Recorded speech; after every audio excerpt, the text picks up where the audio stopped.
Hey guys, I've been meaning to record my updated clear on Treshen that damage caps level 81 to 10%. It's basically the same team that most people have settled on and are all using these days.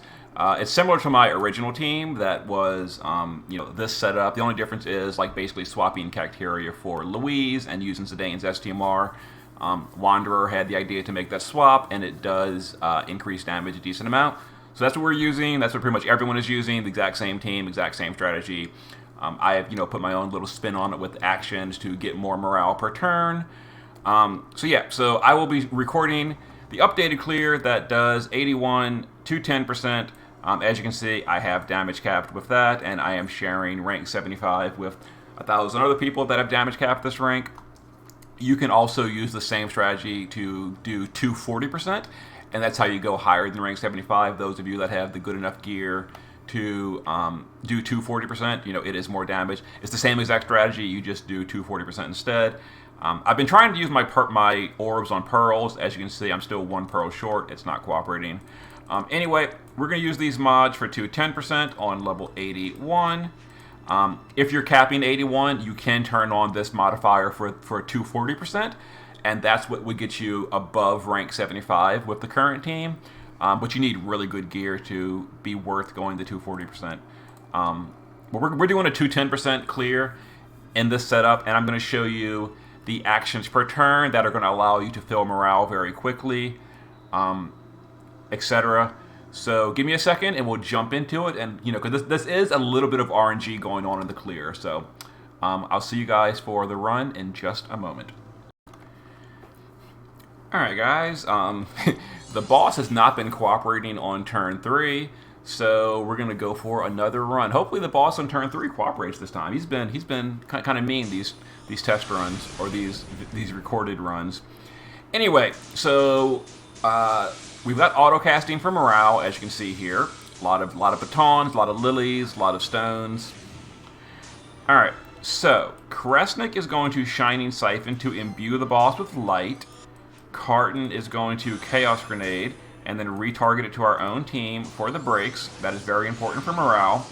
Sky is going to Calamity Border for morale. Louise is going to Barrage for morale. We're going to sing Zidane's STMR song with Laura. And Maeve is going to Hunting Call, Run Wild, and Practice Swing.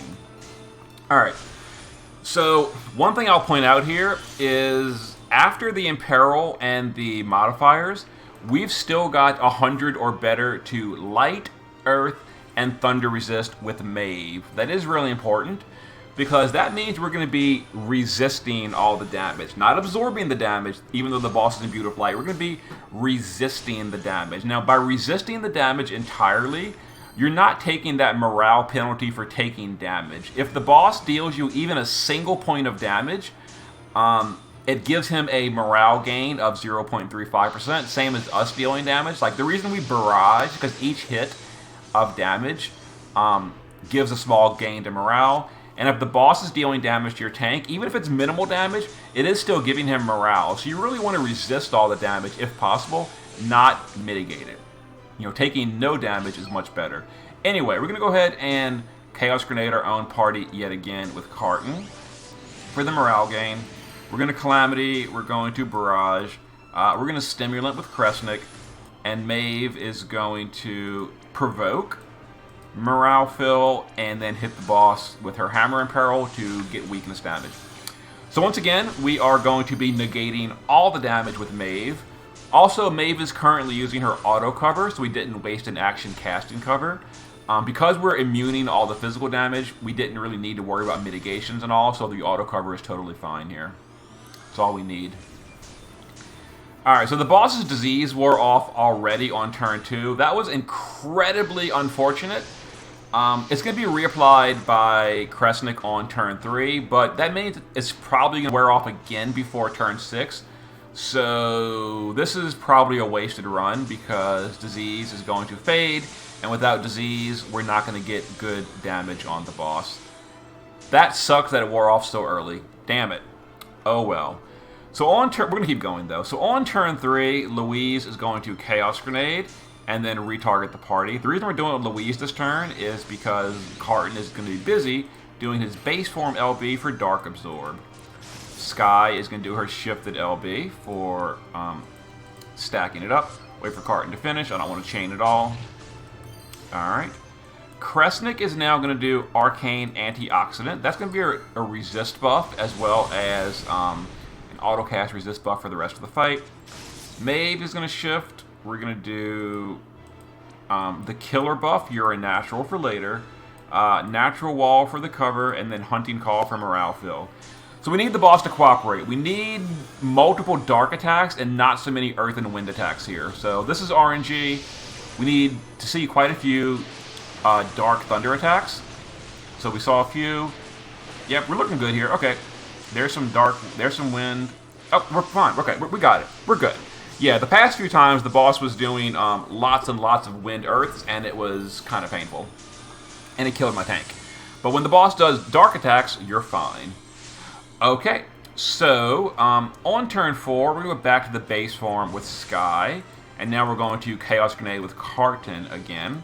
So Chaos Grenade, retarget, get that morale gain going. Louise is now going to shift after the Chaos Grenade because we're not evading in the shift form. We're going to double Ionic, disarming for the gun in peril, and then neutralizing to break the boss's magic. Sky is going to Sharp Spear for the spear in peril, and then just hit the boss twice, whatever. Don't chain this up, so wait till this is finished. We don't want to deal too much damage. Alright. Maeve is now... Wait for this to finish, actually. Well, Kresnik can now do triple. We're going to Potion, Remedy, and Supplement. We're also going to do the stat buffs from the morale bar.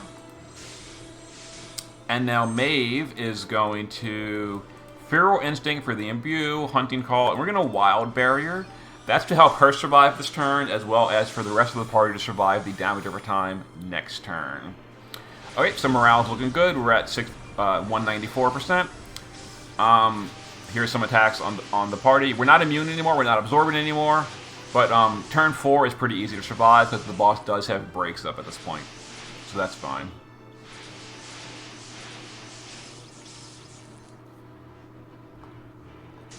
Okay, so now we're going to go ahead and push that first threshold. So Louise can go to the base form.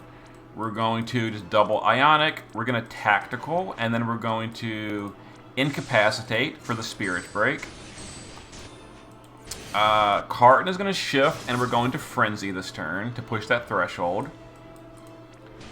Sky is going to shift, and Sky is going to do triple Furious Skyfall to Morale Scaling Bolting Strike skill to help push that threshold. We're also going to do both the Morale skills, the Resolute Will and Resounding Will.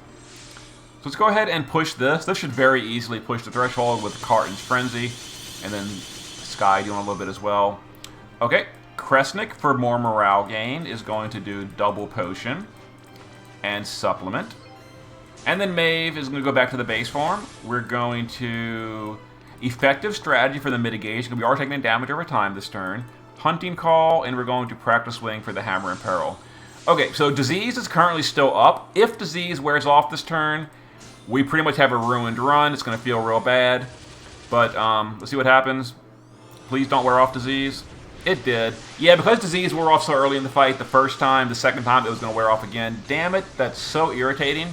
I hate the fact that Kresnik's disease autocast. It ruined our run, basically. So we're not going to damage cap for the example score. I'll show you a screenshot of the one where I did damage cap, but this one's not because disease didn't work. That really sucks. Okay, so anyway, Sky would LB here. Carton would Frenzy here. Laura's finished singing Zidane's STMR. So she's going to shift and do Volatile Ammunition. Kresnik is going to quad. We're going to triple Stone Go from Titan and then Alterna so the chain don't break. Louise is going to shift. We're going to double Disarming, Neutralizing, and then Nano Machine. And Maeve's going to base form LB. We're going to put up all the stat buffs from the morale bar. And we're going to chain it up. We're going to chain Louise and Kresnik first, then we're going to chain the bolting guys and cap it with Sky and Maeve. Because disease is not active, we're probably not going to damage cap. We'll do the best we can anyway. The boss does have gun in peril, spear in peril, hammer in peril, all the debuffs, etc. So we're good to go. So for the best, you know, I guess with perfect variance, it is possible to still damage cap technically, but unlikely without disease. Yeah, disease is kind of important to damage cap here. So irritating that the disease wore off early on turn 2, which means it wore off again on turn 6. Damn it. 9.4, disease is a flat 10% more damage, basically, so that would have been like 10.2. It would have been a damage cap if disease had worked. The clear is reliant on RNG. So here is the damage breakdown. Pretty similar to my perfect score run earlier. Everyone is doing less damage. So here's the current breakdown. Let's go ahead and show you what my damage score looked like on my perfect score run.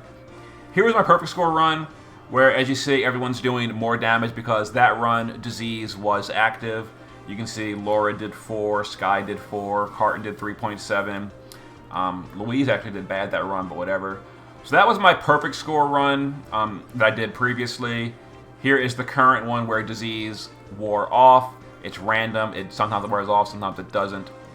But, yeah, and no red pearl. So, okay, so there was my updated clear with my actions. As you saw, it filled morale relatively smoothly. We weren't really having problems with morale. It was very, very comfortably at 200% by turn 6. And that would have been a damage cap example if disease had worked. Disease is random. If your Kresnik doesn't have his autocast disease enhanced, it actually won't autocast. And that's so much better. Unfortunately, I cannot revert my Kresnik's autocasting. So I can't, like, turn it off. Well, I wish I could. Anyway, here's the team. Let's go ahead and show the gear. So, Maeve is using, in the base form, really high resistance to thunder, earth, and light. We're using a 100% earth resist buff. So that gives us 450 or better earth resist, 450 or better thunder resist, and 200 or better light resist.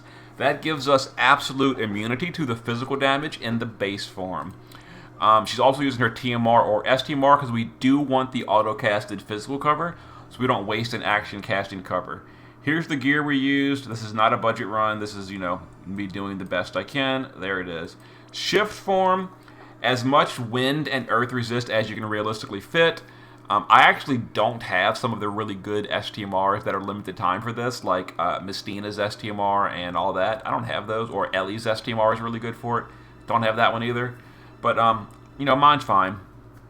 Here's the resistances we've got, as high as we can, earth and wind. You also want some thunder and dark resist if possible for the other attacks, especially on turn 4. Here's the gear I'm using. You know, it is decent, but it's not as good as it could be.